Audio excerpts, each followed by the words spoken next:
Welcome to the More Perfect Union Podcast, a podcast about the joy we get from American politics, or as we like to call it, real debate without the hate.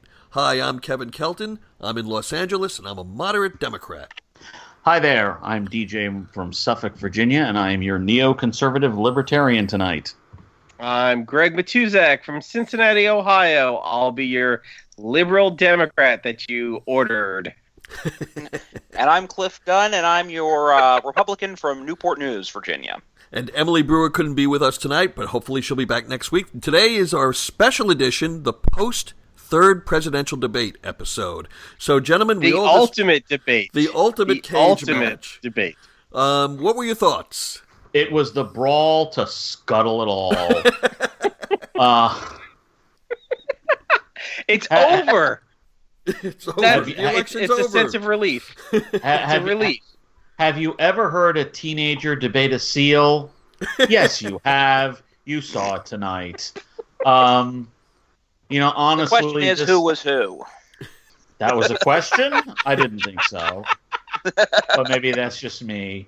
It's just really, really sad. The only reason I can't say that my candidate Gary Johnson won the debate is because he's bet to be on Jimmy Kimmel, where he will probably lose the debate. This was probably the most issue and policy focused debate of the three.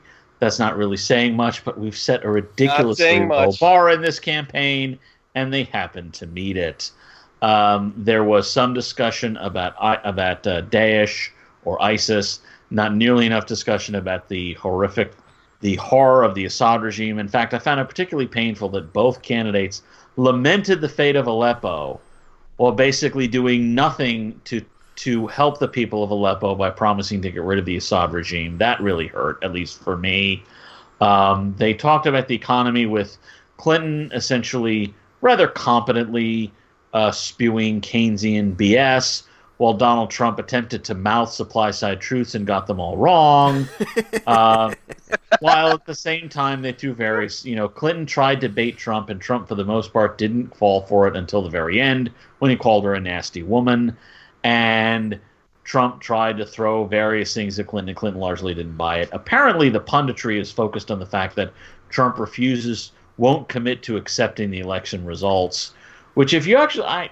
let's get to that one. We'll get to that. Okay, that's fine. Can you give each of the two debaters a grade, DJ? Then we'll move to the next person. A grade, okay. I would say that Mrs. Clinton, she earned about a C, and Donald Trump earned a very, very low D, which is better than he got in the other two. Okay, Greg. Wow, you're tough. I'll help Cliff here, because I really thought. Well, no, we're tight. We're bros like that. I thought Trump did a fine job for the first 28 minutes. He kept it cool. I mean, he kept everything under wraps. He didn't interrupt. There was a question. There was an answer. There was an answer. There was a question. Boom, boom, boom, boom, boom. I was like, this might actually be very civil. Whoa. There was an answer, there was a question? Was this a debate or Jeopardy? What the hell? It might have been Jeopardy. I was watching it in reverse. I had my DVR programmed. So you had Alex Trebek having the best score. Okay. Yeah. It was great. But it was, Mr. Connery. It was very nice. And somewhere around minute 28, he snapped. And there it was. She said something. There was I'm trying to remember the phrase she said, and I don't remember if it was "you're not qualified." There was a dig. Someone help me here. Do you remember what it was? I do remember she baited him. I don't remember what the exact line was, but I do remember the point you're talking about. She said, "You're not such and such," and he said, "You're not such and such," and he went right back. And that was the theme for the night, because every time she would say, "Okay, you're just not such and such. You're not good enough." Okay, Greg, your scores. Oh, my scores. She, as always, she's very good at this. She's a great debater. So I give her. This was not her best night, but I still give her an A-. She hit all her points. She knew who she was talking to. She's still directed towards women, which is her focus group. He's all over the map, but we have such a low bar for Donnie that I think we have some sort of a curve. You know what? And it wasn't the worst debate performance for him. So I give her an A-. Maybe him actually a C+. Cliff, let's turn to you. I'd give Trump a C+ and Hillary a B. Trump, for a good chunk of the debate, it almost felt like there was this weird mix of not being aggressive enough, and then, he was unable to cut in this time. Part of that is that Hillary and the moderator both did a comparatively strong job of not letting him cut in on her, although, to be fair, she had trouble cutting in on him as well. It was probably his best performance of the three. Now, bear in mind, my viewing of the second was very limited. But, yeah, she did a bit better than him. I wasn't terribly impressed by her, but she got in some better zingers, I think. Okay, very good. And I will lead with my scores. I give her a B+, a solid performance, but not her best performance. And I give him a very generous B-.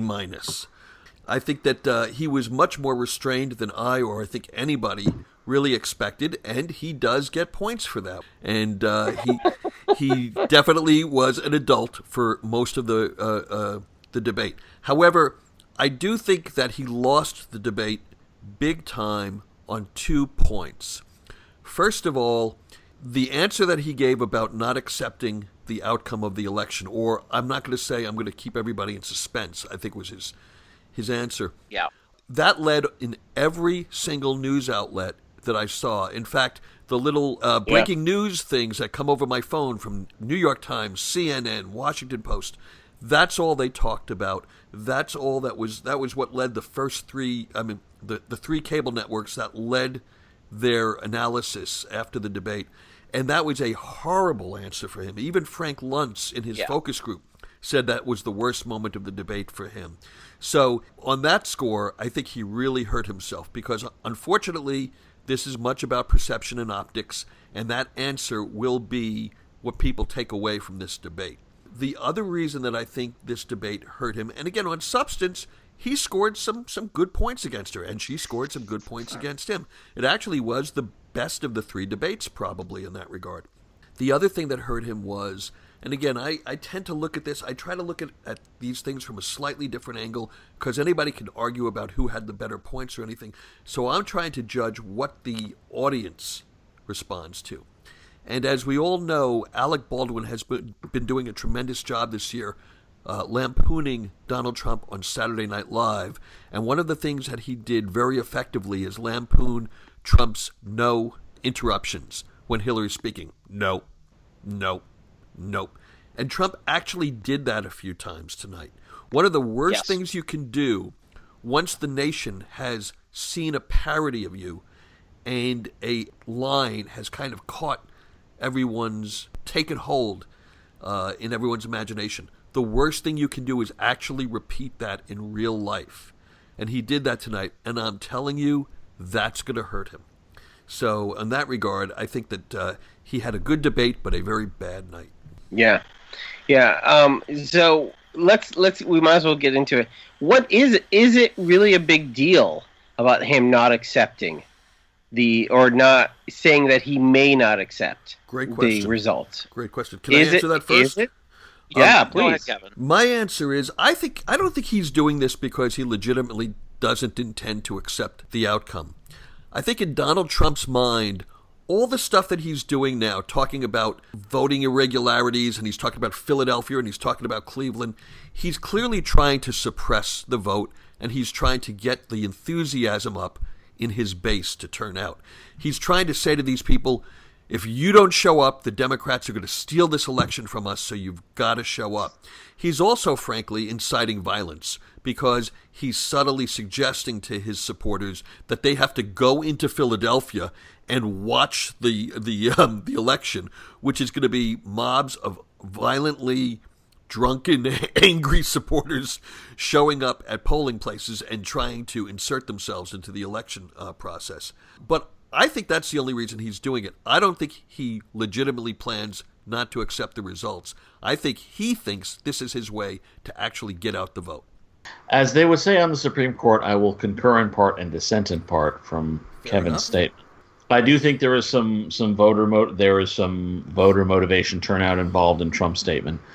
I also think if you listen to what Trump was complaining about, he was not actually complaining about what we would consider rigging the election. He didn't complain about dead people voting. He didn't complain about people getting bussed in and pretending they were other people and voting. He didn't complain about actual voter fraud. What he complained about was media manipulation and the things that most people on the right and the center right have talked about in terms of the uphill battle they face in any election. So I think there are two things involved here. One, I think he is trying to essentially build the excuse for why he loses, namely the media did him in. And I think he is honestly trying to build a narrative for keeping his vote, turning his voters into his subscribers on Trump News Network. I honestly think this. No, seriously. No, he has been looking to monetize this for quite some time. The Financial Times reported that his son-in-law actually reached out to an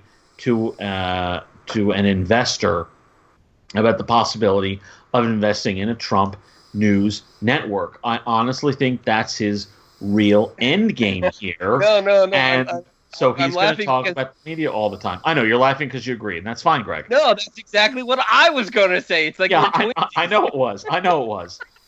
But the point of it is, I think that's really where he was going with this.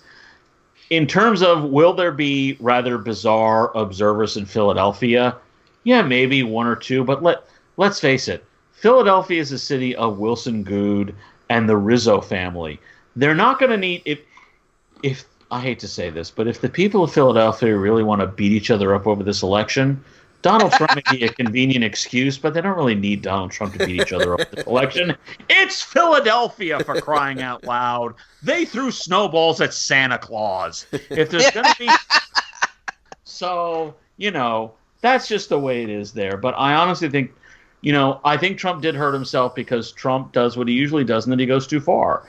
Complaining about media coverage of his campaign, that is largely considered within bounds because not everybody likes the media. But saying from that point, well, I don't know if I'll accept the results of the election, that is a bridge too far. And Donald Trump being Donald Trump, he crossed that bridge. Yeah, I mean, I was actually surprised that he said he wouldn't accept the results because at the first debate, if I'm not mistaken, he said he would accept the results. So that's actually that's got me honestly a little bit. I'm scratching my head as to the tactics there. Now, I tend to agree that there's. Well, Cliff, hang on, Cliff. Wasn't Donald Trump pro-choice in 2010, 2011? Are you really surprised that he changes his position and drops the hat? This quickly. This is quicker than usual. Yes, that's true. The other thing I will say is I would have to at least downplay. First of all, I don't think the intent is to quote unquote incite a riot, and I would have to downplay that aspect given the hot mic that some Democratic operatives got caught on in the last couple days. The video that came out showing them trying to stir up trouble at Trump rallies and then blame the attendees. And that's actually I think that highlights a problem with the Trump campaign in that they had this opportunity, and the first people heard about this from the Trump campaign was at the debate tonight. Millions of Americans will have absolutely no idea what the hell Donald Trump is talking about. A typical campaign, a campaign that actually focuses on an election, would have taken what James O'Keefe found about, or actually would have taken the firing of Mr. I think it's Fover from the Clinton campaign, and would have talked about it 24/7 for the last couple of days. So it said, hey, look, these are the kind of people that Hillary Clinton thinks should be contractors on her campaign. People who send folks specifically to cause violence at Trump rallies. They could have milked this for the last 2 days. Instead, Donald Trump mentions it at a debate, and hardly anyone knows what he's talking about. Not only that, but he mentions it at the debate somewhat obliquely, rather than drilling down on it, because until those points where he was saying, I want to throw this question out to her, ask Hillary, hey Hillary, I'd like to ask you, this person said this, they were working for your campaign for months. Are these the type of people you're going to hire into your White House? Mm-hmm. I will now say something that will almost certainly end up on the cutting room floor when Kevin edits this video. The simple fact of the matter is, Donald Trump doesn't drill down unless there's an attractive woman in his mind involved. Oh, hey. That stays in. Yeah, but according to Donald, let me get this quote right. Nobody has more respect for women than Donald Trump. That's a quote from tonight's debate. I don't know if you guys remember. What did he say about 2 seconds later? What a nasty woman. No, that was about an hour later. This was right in the middle when they were asking and Secretary Clinton got very serious and she started quoting him and saying, here's exactly what you said, and here are the quotes on why, even if these accusations are false, you defended yourself by saying these women are not attractive enough. And he's like, wrong, not true. And the odd thing is, she was quoting from videos that we've all seen. Anyone who's watched one debate would have seen this, but anyone who's sitting at the third debate, we've all seen these videos of him saying, I wouldn't have done, or she's a 4, she wouldn't have been my first choice. And then she went on and listed all the other things, and he's like, nope, I never did that. It sounded like Shaggy saying, wasn't me. Wasn't me. It speaks to his narcissism and his megalomania that he thinks that just by saying that's not true, he can deny reality. And you know what?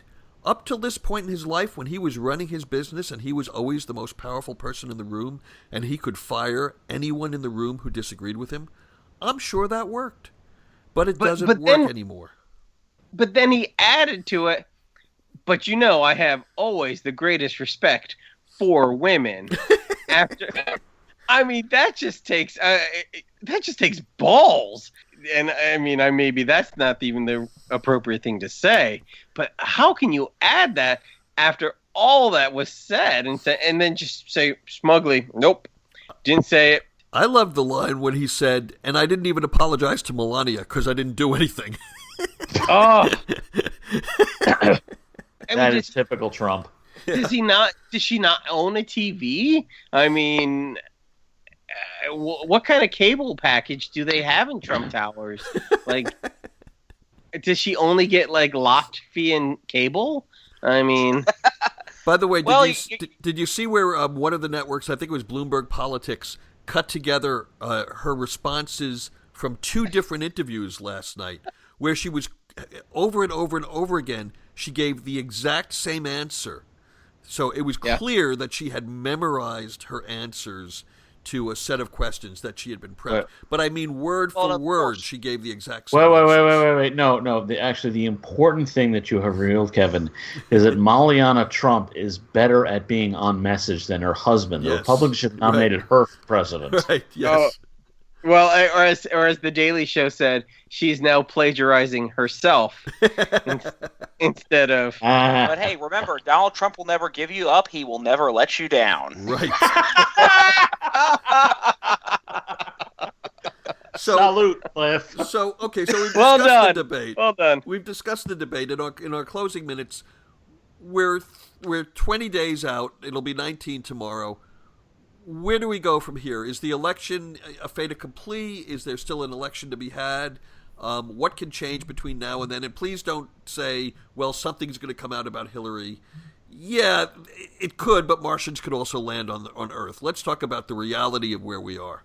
In terms of the 2016 president election, in terms of who will be president, I don't think it changes much. Hillary Clinton was the favorite before. She is the favorite after. I think it may have shored up the Republican Party's defense of the House, maybe.